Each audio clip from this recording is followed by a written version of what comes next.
trying to keep Florida children off social media over concerns about their mental health and the possible exposure to sexual predators. We explore the new proposed social media legislation. Let's go on the record.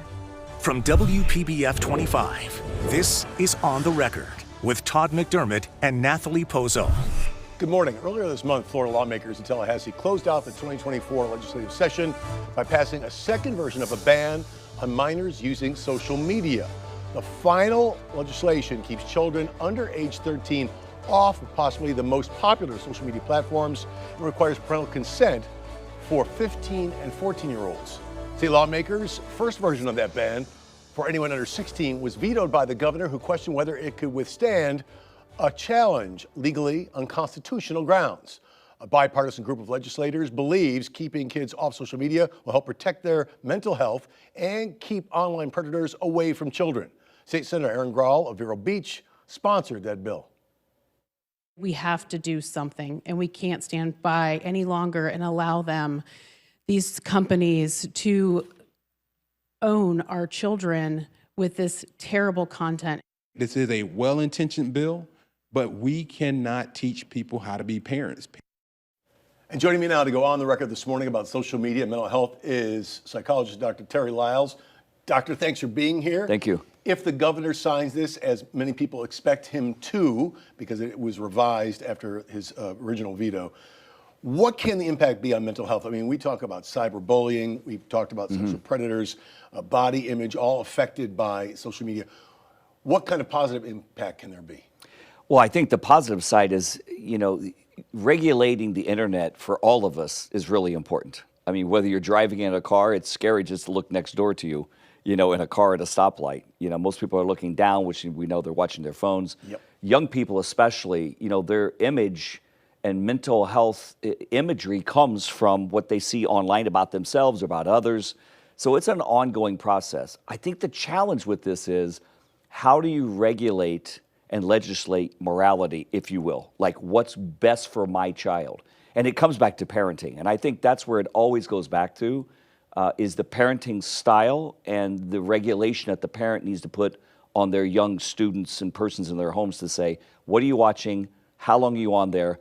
And as we say at my house, throw your phone in the box. It's done. Okay, well, that's a good point. And I wanted to mention something specific in this legislation is social media platforms that have addictive features. They're not saying which platforms Correct. that they will do this for, but they talk about addictive features.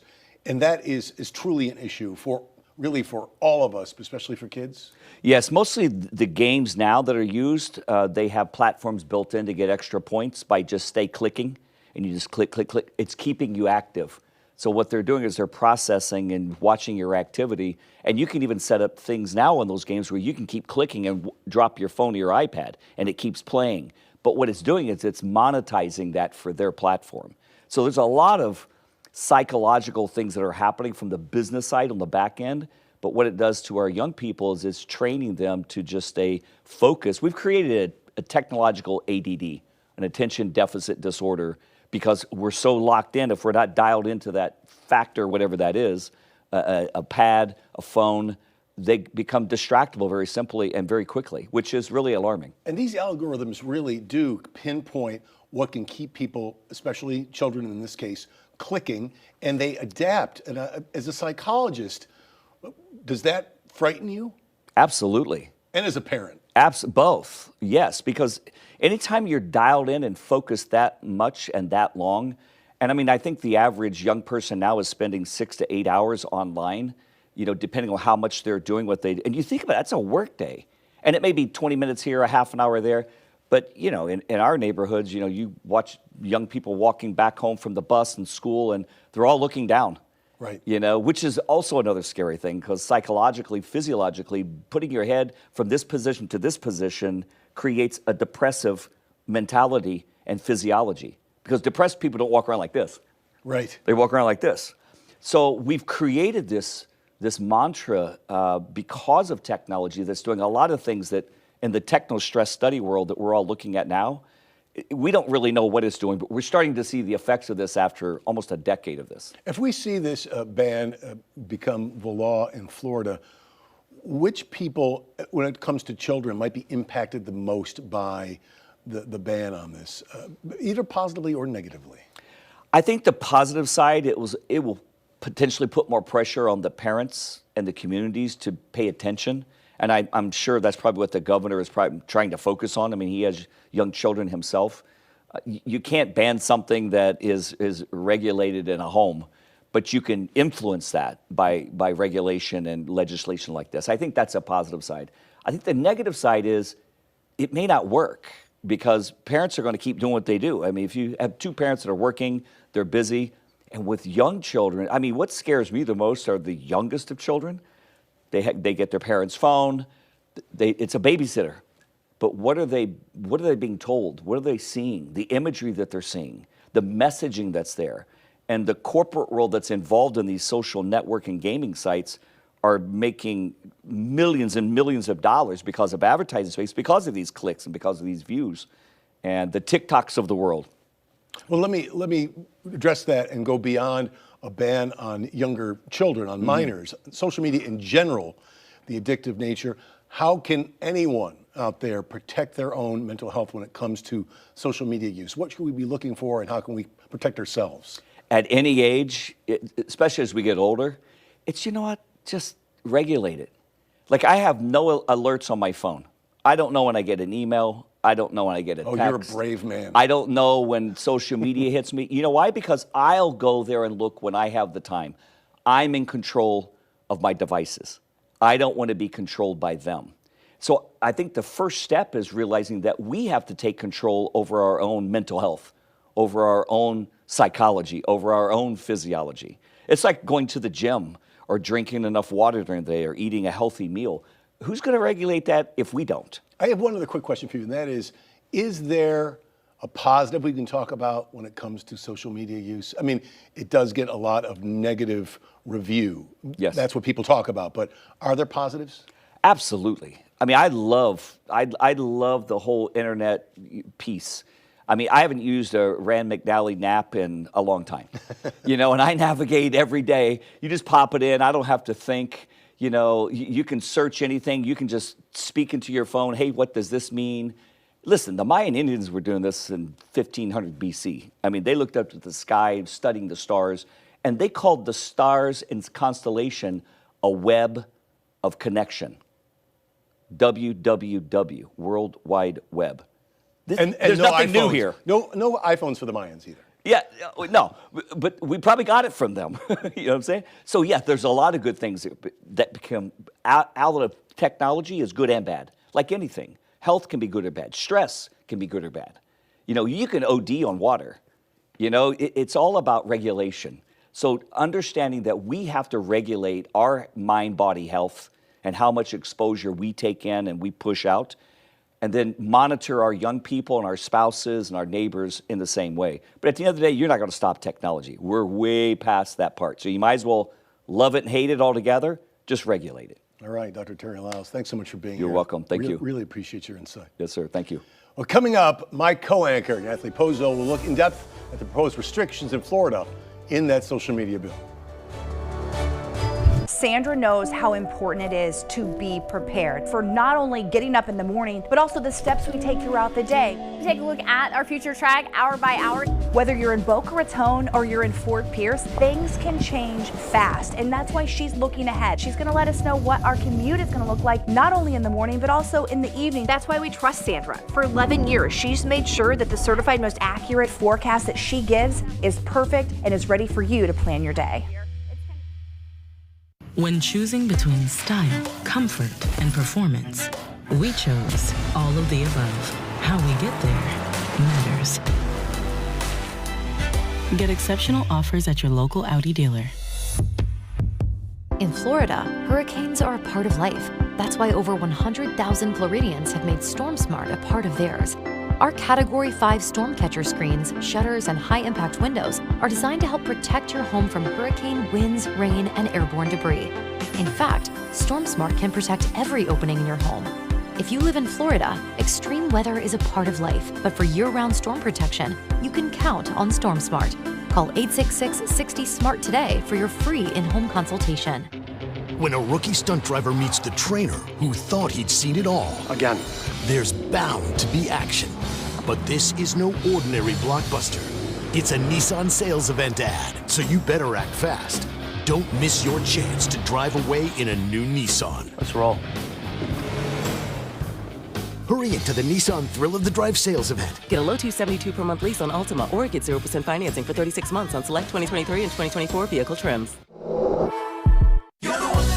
NexGard Plus helps you protect your dog from fleas, ticks, heartworm disease, and more. All in one delicious monthly soft chew. Use with caution in dogs with a history of seizures or neurologic disorders. NexGard Plus, the one you want for one and done protection. Rough start to your day? Try new Dial Exfoliating Body Wash with a touch of creamy cocoa butter and orange extract. Reveals soft and healthy feeling skin after just one shower. Dial up your day. Expectations are important. It's why we raised yours. How we get there matters. Get exceptional offers at your local Audi dealer. You're watching On the Record on WPBF 25. This morning, we have been talking about social media. Here in Florida, House Bill 3 would not allow children 13 and younger to open social media accounts. 14 and 15-year-olds would be able to, but with permission from their parents. Joining me now is Senator Tina Polsky, who covers District 30, which makes up parts of Broward and Southern Palm Beach County. Senator, thank you so much for being here with us this morning. Let's dive right in. First, I want to ask you, how did this bill come about? Hi, good morning. Thanks for having me. So it's kind of an interesting story because the bill started as House Bill 1, HB 1, which means it was a top priority of the Speaker. And he did HB 1 and HB 3. HB 3 was originally just for adult content websites that you needed age verification. And HB 1 was the original social media ban bill that required actually just banned social media up until 16, didn't allow for parental consent. So that bill moved through the House. The Senate didn't take it up right away. And then, through negotiations back and forth between the Senate and the House, because it is a priority of the Speaker, they agreed, that they would hear it. But in the meantime, Governor DeSantis was making it known that he didn't necessarily agree that the original HB 1 was constitutional. So there was a lot of negotiating that went on. They did send him the bill, HB 1, because it passed through both houses, and the only way he could deal with it would be to veto it. But they came back and changed up HB 3 to include pretty much everything with the change that you noted with parental consent for 14 and 15-year-olds. And that's how it came to be. So this version said the Senate voted 30-5 to approve. You voted no on it and said it's not up to the government to tell parents when their kids should be on social media. That's true. I was, pretty loud against the original version.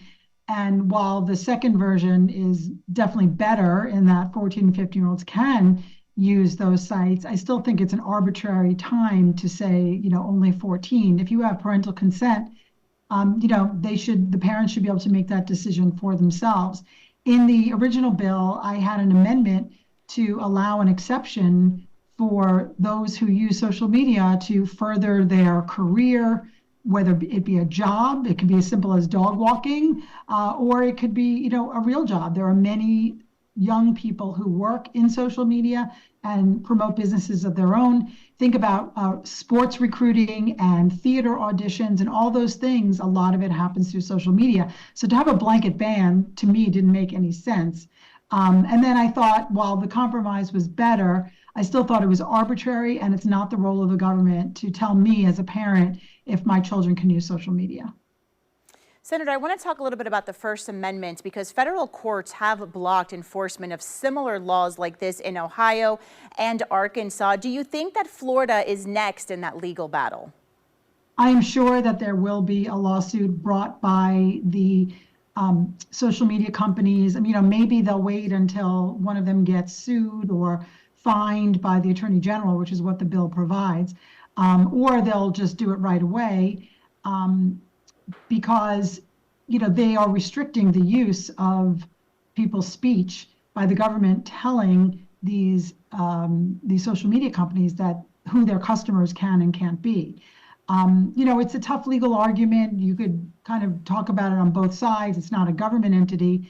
It's not government quashing the speech, but at the same time, it's government telling these businesses what to do, and what those businesses do is speech. So it's an interesting legal argument, and having lost all those cases so far, you know, state governments are not in a great position to keep pushing this kind of legislation. So I think it's an uphill battle for the state to win these kind of suits, but it'll be interesting to see what happens, and I'm quite sure that there will be litigation.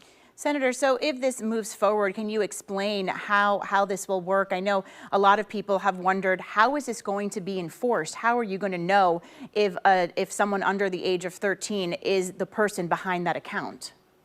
Yeah, I mean, this is one of the problems that we have with a lot of legislation that you know, this administration has passed. It's almost impossible to enforce, and there's a lot of ways around it. I mean, a parent can create an account and say it's theirs, and then the kid could use it at any age.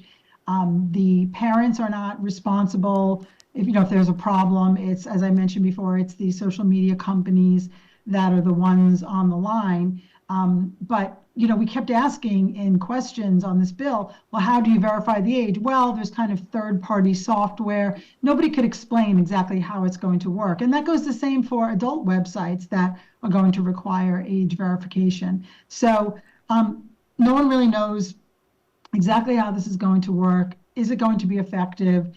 I think there's lots of ways around it. And so it's one of those statement bills, really, that I think, you know, the government is making rather than something that will truly protect children.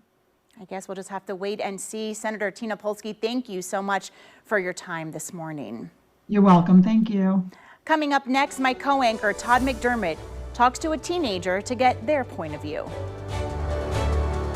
During the Rooms to Go anniversary sale, save on this reclining leather sofa and stationary love seat in your choice of color. On sale just $14.95 or $25 a month interest-free. Plus get this bonus, 50% off the matching leather recliner. Now at Rooms to Go.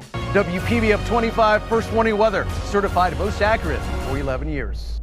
Planet Oats so creamy and not watery like. Exactly, and unsweetened, has 0 grams of sugar. And don't forget, it's an excellent source of calcium. Wow, Planet Oat really has it all. You guys are so right. No, you are. No, you are. No, you are. Yeah, you are.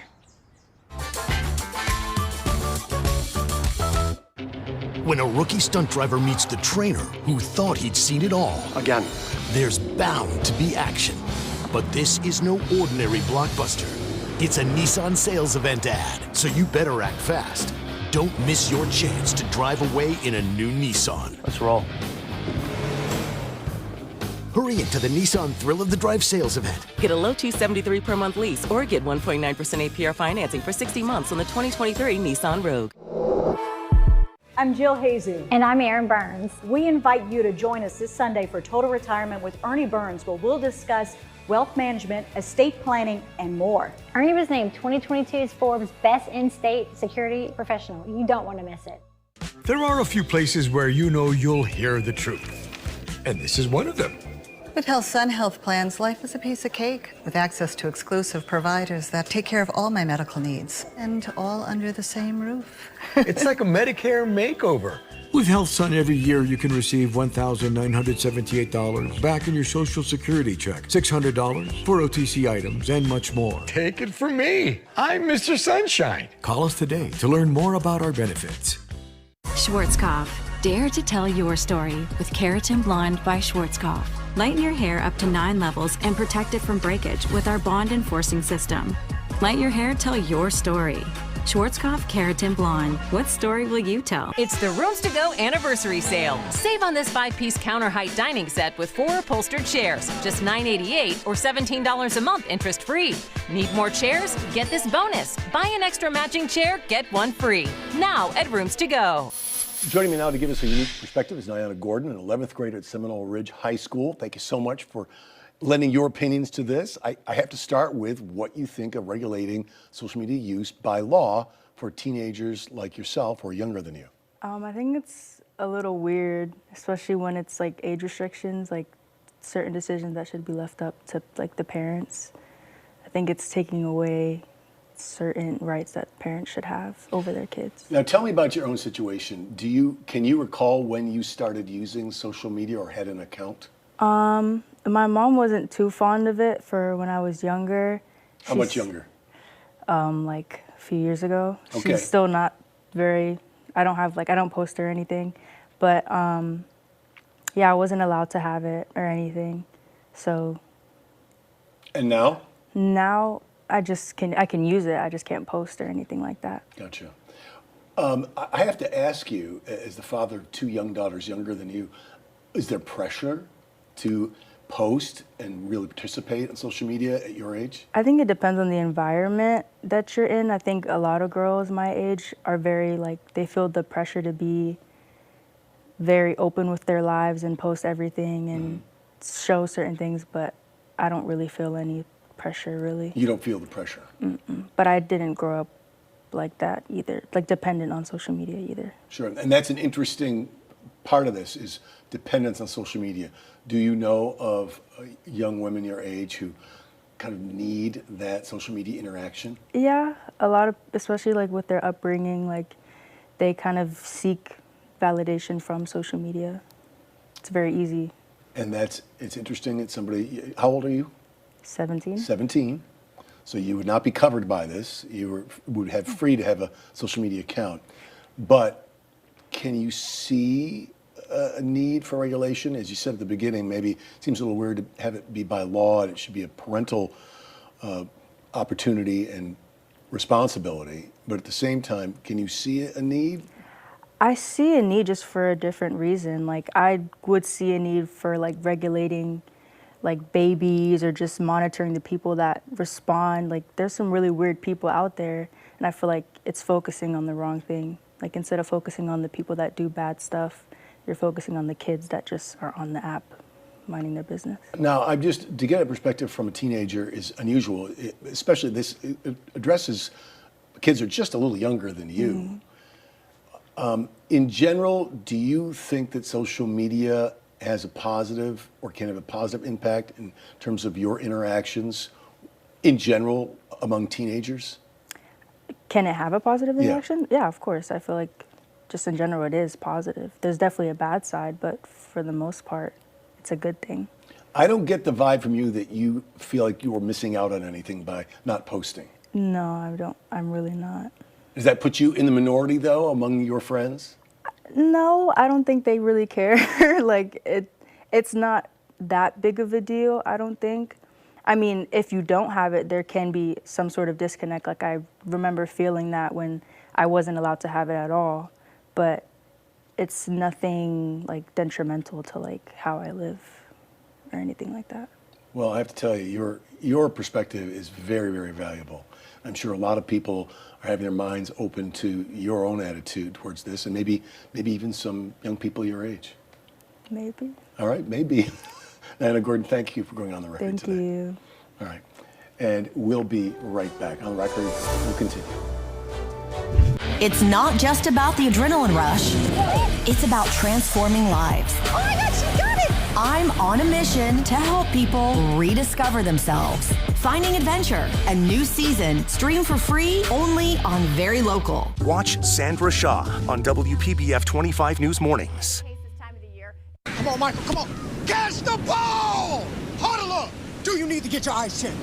Well, actually, here's the play. Stanton Optical makes glasses in 30 minutes. It's easy on 3. 1, 2, 3. Easy! Hut! Come on, Michael, you got this! Come on, turn! Michael, catch! I can see! You did it! I did it! 30-minute glasses? Now that's an easy play. Stanton Optical. Easy's our thing.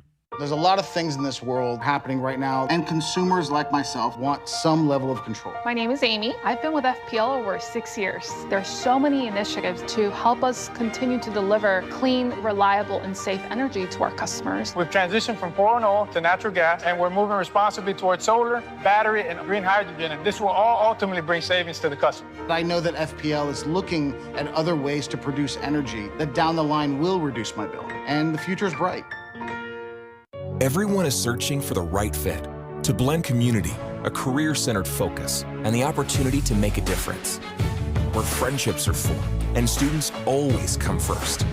Our reputation was built in Florida, a not-for-profit university with over 40 years of history, thousands of graduates, on campus and online, and now with a 100-acre residential campus. This can be your right fit. We are Kaiser University. If you're looking for the yard of your dreams, look no further than Moon Valley Nurseries. America's largest box tree grower is now open in Riviera Beach. Here, you'll find a wide assortment of mature trees and hedges. Our courteous and knowledgeable team will assist you from planning to planting. Create a yard that ensures privacy and a place your family will love. Benefit from our stress-free white glove service and take advantage of our weather protection plans. From small projects to complete yard transformations, we've got what you're looking for. Come see us today. Wow, this is gorgeous. Beautiful, isn't it? I think I'm in love. You got that right. You talk about beauty and the beast. Tough, durable, and makes every head spin when they see it. This is the best floor I've ever seen. Who did this for you? Ox Floors. Fast and affordable. And I could use my floors the same day. Hey, I bet they'll give you a deal too. Call now to get 30% off. Also great for patios, pool decks, driveways, and more. Ox Floors. Strong like an ox, guaranteed. We appreciate our guests giving us time this morning and their perspective on a topic that really has so many layers to it. And thank you for making us a part of your morning. And Anthony, we encourage everybody to be part of our discussion each and every Sunday. Join us right here at 10 a.m. Until we see you again, you can watch this morning's On the Record episode and every episode on our website, WPBF.com. You can also find our programs on our free WPBF 25 News app. Matter of Fact with Soledad O'Brien is next. We hope you have a wonderful Sunday. We'll see you again next week.